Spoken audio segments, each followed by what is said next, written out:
to actually get that momentum going and get into the habit and gain some experience with what it's like to look at something in your life and either eliminate it, upgrade it, or replace it with a design that better suits the expression of your calling. Use a physical example, like actually physically go through your house and just look at each object, like in your house, every single little object. Say, does this make any sense? Like, is this, what's the intention behind this? Make everything intentional. And this will give you a little bit of a tangible practice, but then you can move on to, some of your relationships or some of the dialogues in your relationships or whatever business or career you're working on. Sometimes I think it's helpful for people to start with something really tangible. Just look at an object, because the process is the same. You're comparing it to your calling, if you will. You're just holding it in contrast to the light of what lights you up, and you see, does it make sense for this to be in my house or not? And then you start getting these little intuitive psychic glimpses of the past, like when you bought it, where you bought it, why you bought it, who you were when you bought it, what the intention behind it was, what the unconsciousness behind it was. And then you can sort of start clearing out your house in that way. And then you can extend that into the more abstract or non-physical elements of your life, if you will. Someone that's really aware and confident in the independence that they have, because their fulfillment comes from the state of being connected to their calling, and they know they could, if they had to, express it in any condition, whether they're sleeping on the floor or in a 5-star mansion, whether they have a paycheck or a lot of money or no money whatsoever. Once you realize that the only bodies that really matter to fulfill your calling in this world is the mental and physical body. And you have these, and so you're free. When you realize that, you can allow them, first of all, to become a crystallization, an expression of your calling more fully saturated with an awareness of that state of being that's never dependent on other bodies, right? That's the first freedom as an entity, as a body. It doesn't have to be a certain way. You just flow with the moment, and you believe anything's possible, and if people come together with that intention, truly magical things happen. And all the reliances that you thought were helpful, they were actually anchors holding you back. It's a pretty clear indication. The more flexible you become. Doesn't matter that at a certain age or in a certain stage or phase of your life, you may not suddenly feel like, oh, actually, what feels conducive is for me to settle down for 6 months, stay in one location and not travel, or move to this apartment and just stay there for a long period of time, or be in a single relationship for a long period of time. So you may have a phase where that feels to be a more conducive environment for your calling. But it's not the same as an attachment. You're still intuitively generating that, and it's still from a state of flexibility. And if the next day it turns out to not be the case, you're not in a funk about it, because your calling is not identified with the means you have chosen to express yourself through. You'll always keep that quote-unquote separation between what you really are / your calling and your circumstances. Always see how independent your state of being is. You don't need anything.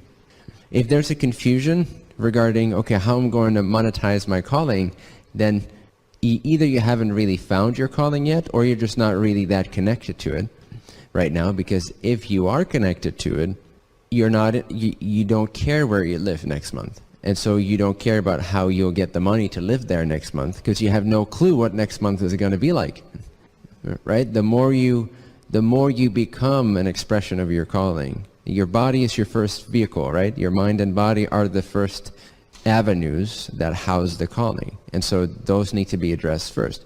Now, after years of practicing that, these bodies, these avenues, will become so fine-tuned to the calling that you are able to not need these bodies to be dependent on other bodies of work, right? So you can take these bodies, those are your first rights to freedom, if you will. You can take these anywhere at any time, and you see that you can always express your calling into this world through these vehicles that are part of this world. So it doesn't matter where you go, where you are, you become less and less attached to having to be in the same place necessarily, or with the same person here or there, or with the same plan for the future.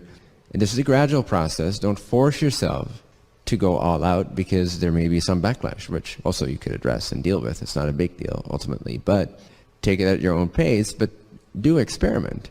What are you currently holding on to and projecting into the future? How far are you projecting into the future? And in most cases, you'll see that the people that are most connected to their calling, They have the least of an idea what's going to happen next month or next year. Truly being turned on by your calling versus sort of knowing about it, but still like, where am I going to live next month? And so then your intention is not truly to live from the calling moment to moment. And again, the calling is never a goal. It's always here now. It's always where you're coming from. So if sometimes in architecture, if a lot of money, it's actually not conducive to always check in where you come from, right? Sometimes no money or no promise of money is a great architecture to always remind yourself where you're coming from and actually generate happiness there. So if that's not something you'd be willing to at least consider, I'm not saying you have to do it, it may not be aligned for every life, obviously, but to consider if it could be aligned for you. Realize what the source of your happiness actually is, because you still believe it's in something. You still believe it's in security, certainty, a manifestation, a house, consistency, whatever it is. So then over time, you'll find you get reflections and it's not this, it's not that, it's not this, it's not that. If you can accelerate that learning process, that maturation process, and really through clear exercises using your imagination, really get clear to your entire psyche that what you really want and why you do everything you do is to be fulfilled. And then you realize that fulfillment is not the result of any of the things you're currently doing. Then suddenly you become willing to shift all that attentiveness to the calling, to focus on where you're living from, not where you're moving towards. And now everything will be a fresh, unique, flexible expression from your calling, not towards your calling. And then you can suddenly imagine, oh yeah, wait a second, now that I actually prioritize my fulfillment through my calling rather than trying to get somewhere, because I still believe that that will give me happiness, now that I've actually made that shift, now I can understand why someone would do that. Because the happiness is not in the money, the stability, consistency, it's in living from the calling. And so sometimes the design of limiting how much money you make could actually be, or just limiting the consistency or the reliability with which you get a paycheck, could actually be a great design in some cases for some periods of your life for certain deepenings in the calling. Trust life, flow with life, so that the challenge and the guidance system doesn't have to transfer into physical catalyst, which is usually when stubborn people only begin to pay attention, is when things have become so materialized out of alignment that there's no other way for you than to pay attention or die, right? Or be completely unhappy.